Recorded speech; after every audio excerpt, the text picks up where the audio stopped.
Hi hello అందరికీ నమస్తే welcome to మన 9 టీవీ నేను మీ ఖతర్నాక్ కవిత.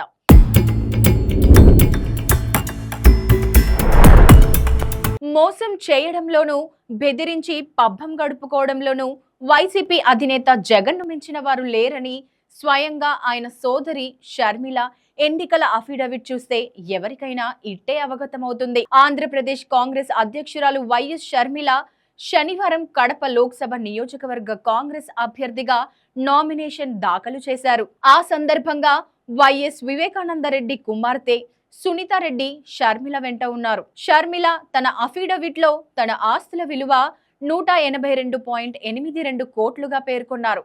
అలాగే చరాస్తులు తన పేరు మీద 26 కోట్లు, భర్త అనిల్ పేరు మీద 45.19 కోట్లు ఉన్నట్లు తెలిపారు. షర్మిల తమ తండ్రి ఆస్తుల్లో తనకు సరైన వాటా నిరాకరించడంతో సోదరుడిపై తిరుగుబాటు చేసినట్టు ప్రచారం. ఈ అఫిడవిట్ చూస్తే జగన్ ఆమెకు తండ్రి ఆస్తిలో వాటా ఇవ్వకపోవడమే కాదు, ఆమెకు అప్పులు మాత్రమే ఇచ్చారని అర్థమవుతుంది. ఎందుకంటే ఆమె షర్మిలకు జగన్ దగ్గర అప్పులు ఉన్నాయి. ఆమె అఫిడవిట్ ప్రకారం సోదరుడు జగన్ రెడ్డి దగ్గర 82 కోట్లు పైగా అప్పు తీసుకున్నట్లు చూపించారు.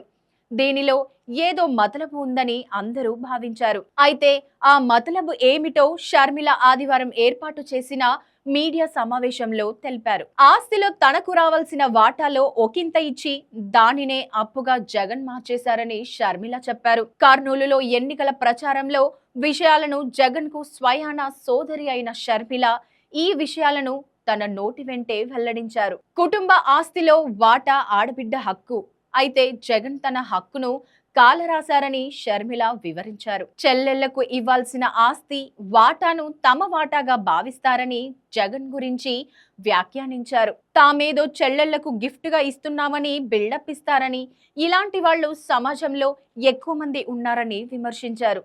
జగన్ తనకు రావాల్సిన ఆస్తిలో అతి తక్కువ ఇచ్చి దానిని అప్పుగా చూపించారని, ఈ వాస్తవం మా కుటుంబం మొత్తానికి తెలుసునని షర్మిల అన్నారు. అయితే ఇప్పుడు తాను చేస్తున్న పోరాటం తన ఆస్తుల కోసం కాదని, న్యాయం కోసమని షర్మిల స్పష్టం చేశారు. వివేకాను గొడ్డలితో దారుణంగా నరికి చంపి ఆమెపైనే నిందలు వేస్తున్నారని విమర్శించారు.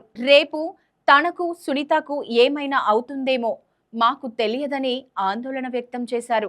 ఏదైతే అది అయిందని ప్రాణాలకు తెగించి న్యాయం కోసం చేస్తున్న పోరాటం తనదని షర్మిల చెప్పారు. జగన్ మోసానికి తాను మాత్రమే కాదని యావత్ ఆంధ్రప్రదేశ్ గురైందని షర్మిల ధ్వజమెత్తారు. షర్మిల మాటలను బట్టి అధికారం కోసం జగన్ స్వపరభేదాలను లెక్క చేయరని, సొంత చెల్లైన జనమైన ఆయనకు ఒకటేనని అవగతమవుతోందని పరిశీలకులు అంటున్నారు.